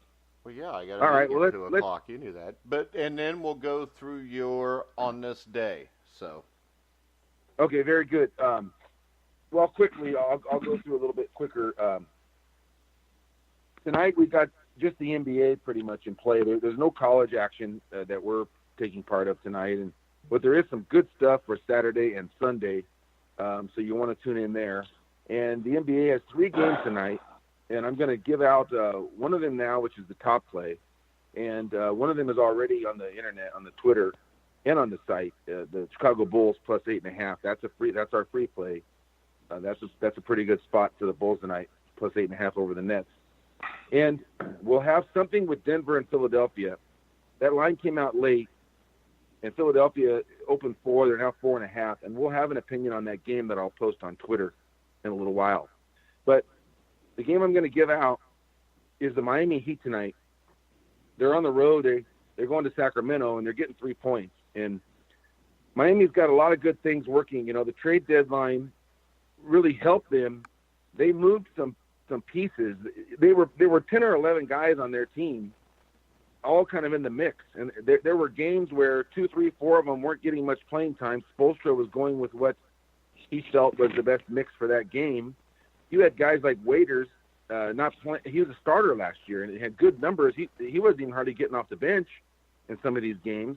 And there was a little bit of unrest. They dumped 2 or 3 players, not because they aren't good, just because they got rid of some salary and moved them. And what they've done is they've set their rotation now. They've got 8 guys they're going with, and that's going to help them. They're going to be a surprise team in the second half here, and I think they're going to make get in that East playoff area. They just came off of a really good win the other night at Portland, and then they're continuing the road trip tonight at Sacramento. And so we talked about changing landscapes. I think Miami, power ranking wise, are going to be on a trend going upward, and I think the Sacramento Kings are going to be on a trend going downward. They're a young team, very talented, but they're getting into an area now of number of games where a lot of their players have not played this many games, and I think the number has already really adjusted.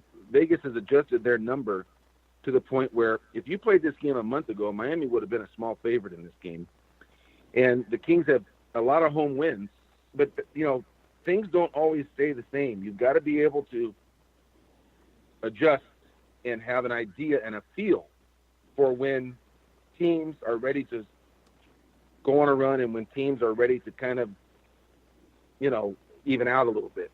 And that's what we got going in this game. We've also got some numbers. The Heat are 10-5 as an away underdog, which is second in the league. That's 67%. So they're second in the league as an away underdog, and they're third in the league as a non-conference. So when they play a Western Conference team, they're covering 12 out of 19 times this year. So there's a lot of good numbers in their favor as well. And I think tonight they're a really good bet on the money line. I think they're going to win that game tonight at Sacramento. So that would be my top play. Would be Miami at Sacramento. Take the 3. Take them on the money line plus $1.25. I think that's a good play. One other thing I want to mention, the Allied American Football League is opening this weekend, and we'll get into this more next week. But the first games are 2 tomorrow, 2 on Sunday. And there's one game I want to bring up. Now, Vegas is taking very low limits on these games. They don't know it that much. They've done more homework than what we have, probably. Most of us have as a public, but not me. And so they're able to put out a decent line, but they're putting limits on these games. So, for instance, I was only able to get down a couple $100 on this game, and I'm sure it's going to open up tomorrow on day of the game. Will open up maybe to 1,000, but you're not going to be able to bet big amounts of money. But I think the Orlando Apollos, the under is going to be a good play tomorrow. Rain is going to affect that game. They're hosting Atlanta, and it's the first game in the franchise history, and rain's going to affect that game. And I also like Orlando minus the 5 over Atlanta. Steve Spurrier is coaching that team, and they've got a running back named Akeem Hunt, who has just been tremendous in camp. And they've got a defensive front 7 that's been just tremendous. Bob Sanders is the defensive coordinator there. Jim Jeffcoat is on the staff, Mike, and there's a lot of neat stuff going on there. Jim Jeffcoat's doing the defensive line, and Donnie Abraham's coaching the quarters, and Lito Shepard's got the safeties, and Spurrier's son, Scott's got the tight ends, and it's just kind of a neat league. I think we can get more into this next week, but so I'm going to just get out to the listeners the Apollos and the under, and that's tomorrow. And that'll do it for TSR. We got 5 early risers today. Check internet over the weekend. I'll post them for you guys over the weekend. That club has been hitting. The ATP and the PGA matchups have been hitting, so we'll get those out there. And apologize for the Indiana loss last night, but we don't have to get into that. No. Let's see if we can come right back and get right back on the right side of things. All right. You want to bring up something that happened on this day? Well, hang on, Mike. Before we get off the football, you're kind of higher on this league than you are the XFL. We've kind of talked about that. Do you want to address that, or you sort of? No, because you want to address that, Mike? It's just the XFL's still over a year away, so there's no way to know. I like a lot of things they're doing. I will have an article out about it tomorrow morning. So we'll follow it. I'm not exactly high on it yet. I think it could work. Let's see what the quality of play is. So I think we'll have a lot better take on that when we reconvene on Monday at noon, and we'll probably talk about it Monday. Mike. Good stuff, Mike. I'm looking forward to reading that article, and yeah, but your answer is yes, Steve. But let's see where it goes. But I got a real good feeling about this league is going to be quality. They're going at it the right way. They got great people.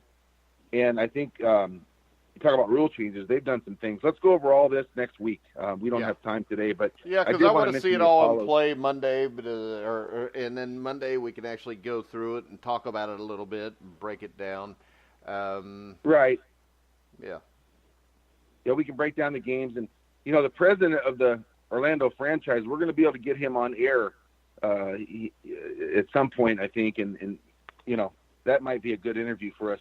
That would be great. I'd love to get Spurrier. I know I can get James Jeffcoat. I did a Legends show with him about a year ago. We'd talk every once in a while because he was going to be on Super Bowl week, but they had practice at that point. I didn't even know he was coaching for that team.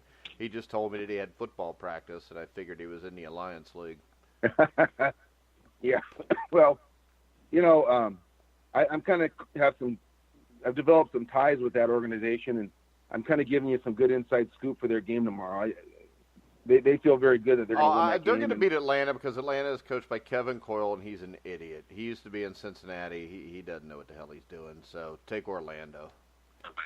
So I think Orlando could be the Grilling Truth's kind of resident team in that Hey, region. you tell their owner I'll do a weekly Orlando Apollos show if he wants.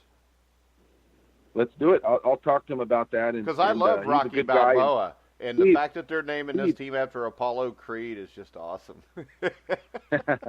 Steve, this guy Michael Waddell is very successful. He's had a good career in different areas. He was I believe the vice president of Richmond Speedway for a couple of years, and so he's an auto racing guy. You and him could really talk it up a little bit on the auto racing. But anyhow, on this day, there's one I wanted to bring up. There was three of them that I listed, but the one that I wanted to talk about was on this day, 5'7" Spud Webb won the slam dunk contest, and I was a junior in high school in 1986, and when he did this, it was just amazing to see a 5'7" guy jump so damn high. I mean, it was just amazing, and I wanted to bring that up. And you might like the 1945 one, Mike. Do you want to go with that one, or which one do you like? The 96? I was a junior also in high school, and the thing I always remember is this: Dominic Wilkins should have won that dunk contest. Well, he got screwed out of a couple of them, yeah. Yeah, he got screwed out of the one in Chicago a year or two later also. Right. But, he was the best. He was the best, no doubt about it. All right, so you want to talk about Paul Brown, 1945? I'll just say this. I think I've used my allotted time on over talking everybody, but on the Spud Webb thing, that was another one of these made-for-television events where the NBA thought it would be great to have a 5'7" guy win the dunk contest. And you're right, Dominic Wilkins and other people were far superior. But and the same thing happened to Wilkins 5'7". What, a year or two later when it was in Chicago and Michael Jordan had to win. Jordan, yeah.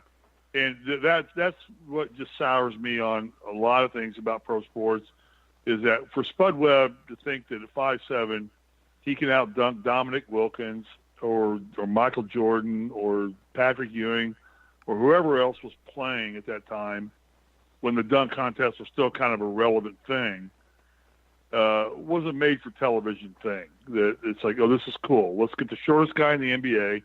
Let's get him to win the dunk contest, and we'll hype ourselves and mark ourselves. The NBA is genius at marketing. Well, they're by far genius, but next. Go ahead. They're a genius. They took advantage of this 5'7" guy could jump higher than any other 5'7" guy ever. They wanted to exploit no that. Doubt. No doubt. And it worked. Yeah, and the NBA relies, in my opinion, is why I don't really like the NBA. It relies on marketing more than any other professional sport. I think the NFL is probably the greatest marketed sport in the world, but I think they also have some of the best talent in the world. Mike, am I right or wrong there? So does the NBA. I think the only league that doesn't really market itself that well is Major League Baseball, and I just think the pace of the game makes it hard to market it. But I also think You're right.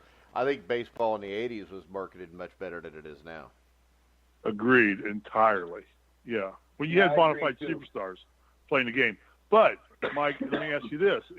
As we wind down, who relies more on marketing, the NFL or the NBA?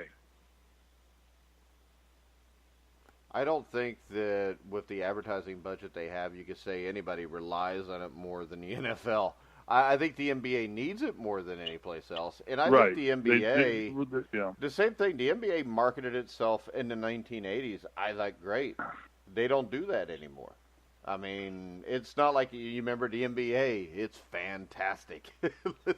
Those commercials. Yeah. And I mean, you're also looking at the 80s where you had Dr. J, you had Larry Bird, Magic Johnson, Michael. Right. Jordan. You had great players. Right. And it's not just that. You can pronounce the players' names. And this is not a shot at foreign-born players. No. It's the same thing in boxing. You can have a great a great European boxer, like Vladimir Klitschko, who's the heavyweight champion of the world, but he's not an American.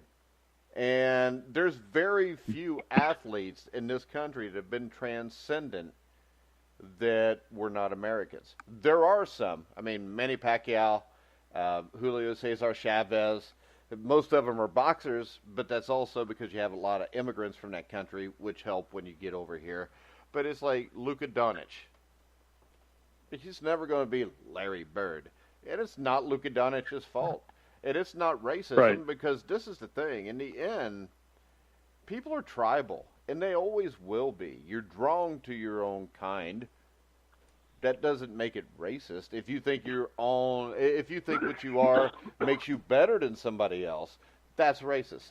But to cheer for somebody because they're the same color skin, I mean, or they're from the same ethnic region or the same country, I don't think there's anything wrong with that. I mean, it's what your biggest sporting events ever were kind of based off of. You look at Holmes Cooney, Joe Louis, Max Schmeling.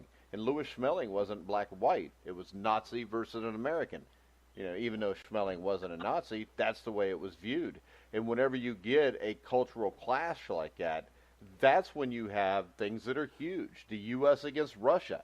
You had the communists against the republic, the democracy. I mean, that's what makes sports great, is when you can have different worlds pit their best against each other.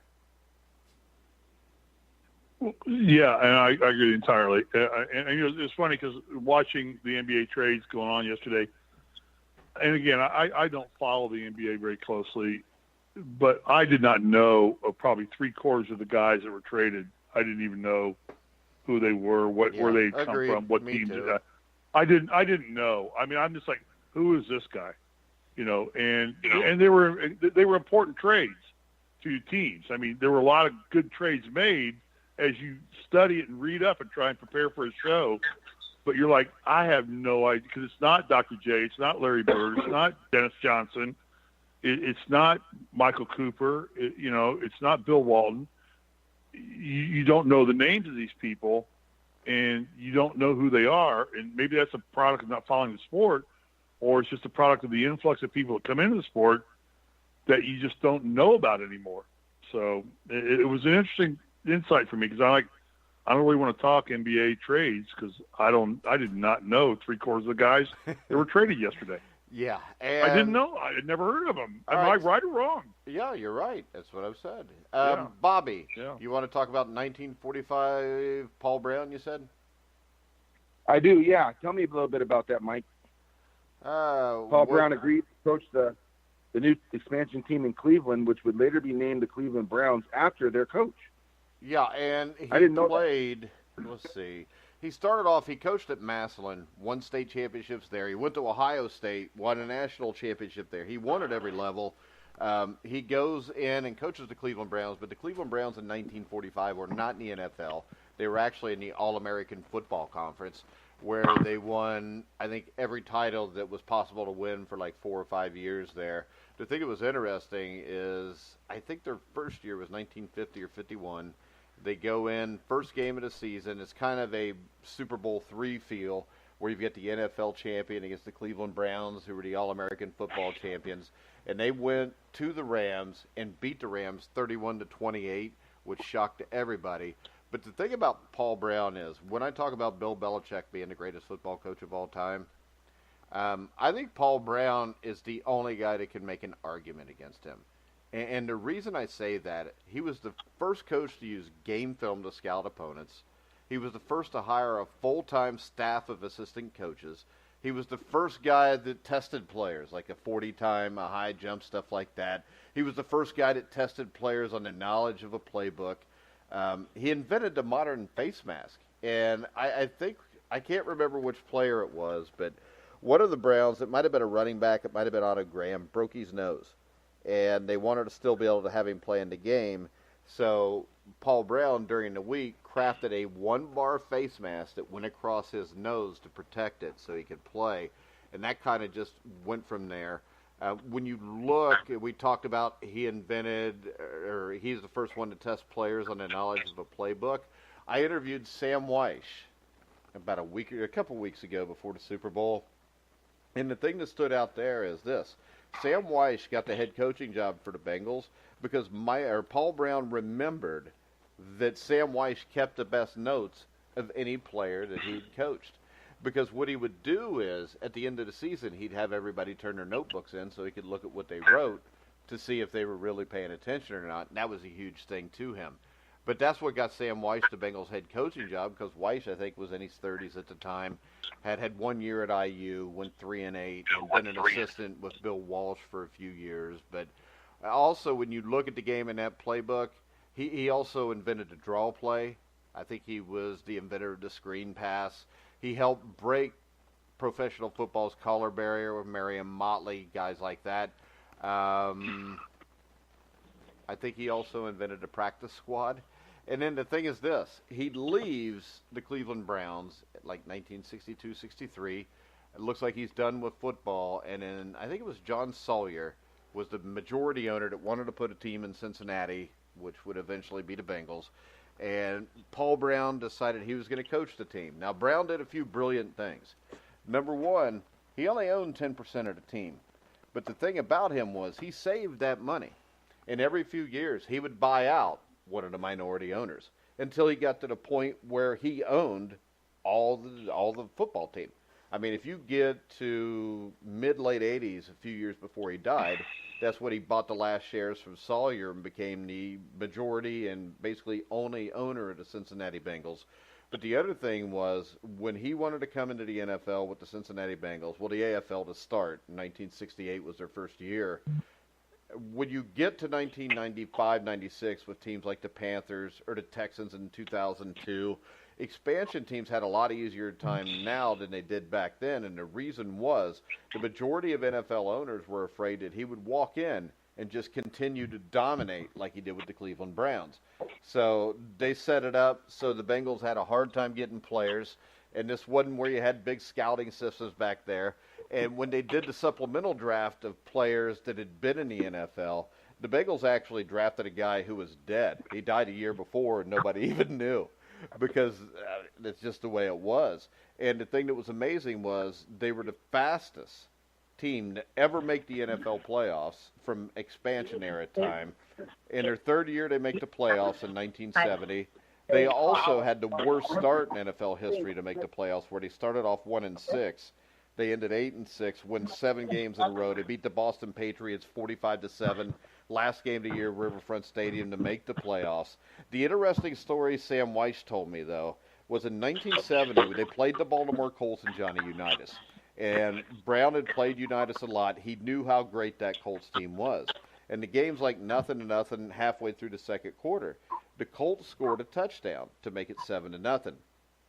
And then I think there's an interception. Virgil Carter throws an interception, and the Colts kick a field goal to make it 10-0. And Weish overhears Paul Brown talking to Bill Walsh, and he tells Bill Walsh, well, let's just run the ball and get out of here. I don't want to get embarrassed by Johnny Unitas, which really upset me because it's only 10-0, and it upset Sam Weish too. But it's a cool story there. And then when you go forward, I think people forget how good that Bengals team was in the 70s. 1973, they made the playoffs, and they played that great Miami Dolphins team in a game that was actually 21-16 into the second half. In 1975, they went and played the Raiders in what would be Paul Brown's last professional football game as a head coach, and they lost 31-28. Bob Trump dropped the pass, which cost him the game. He retires from there, and then the big mistake, he doesn't hire Bill Walsh as the head coach. He hires Tiger Johnson. And to make a long story short, which is already it's already too long, but the Cincinnati Bengals in January of 1991 won their last playoff game. Before the next season, I think it was August of 1991, Paul Brown passed away.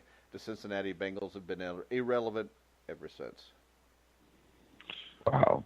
Okay, Mike, can I say something? Yes. 2 things. One, the story about the notebooks is phenomenal because in my 4 years at IU, we were required to have notebooks at practice, and we carried our notebooks out to practice at IU every day with Knight, and we were required to leave our notebooks in the lockers, and we took them on the road with us, and we used them for films, pregame, whatever, and we had to carry them out on the court with us, and Knight would say, here's a notebook session, everybody get your notebooks, and he would go over things, and we knew for a fact that he would, after practice, when we would leave, he would go through all of our notebooks to see how much attention we were paying to what he was saying and how much attention we were paying to try and be better. That's a phenomenal story. And Knight did that. And I still have my 4 notebooks from the 4 years I played at IU. We kept them at the end of the year. They were ours to keep, but we had to leave them in the locker room. And they, only could go with us on the road and when we left. That's a great story. The great story about Weiss with that is amazing. this. When Weiss went in to interview... I wonder if Weiss picked that up from Knight. Hold on.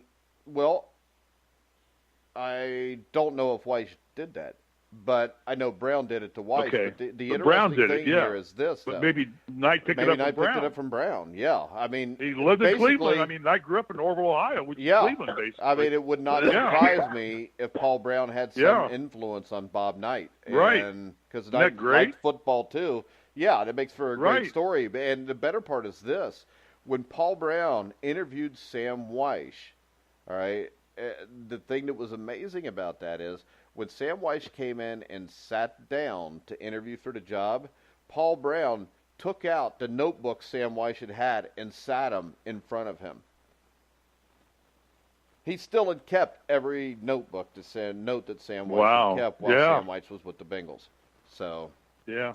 Yeah. Like I said, I still have my 4 from the 4 years I played, from 78 to 81. I have the notebooks of, and it was a daily notes. There was the daily journal entries, and there was pregame, there was postgame, and Knight would say, and we took them out on the court with us, and they were sat there and, somewhere, and he would be on the court and he'd say, stop, everybody get your notebooks. We're going to have a lecture.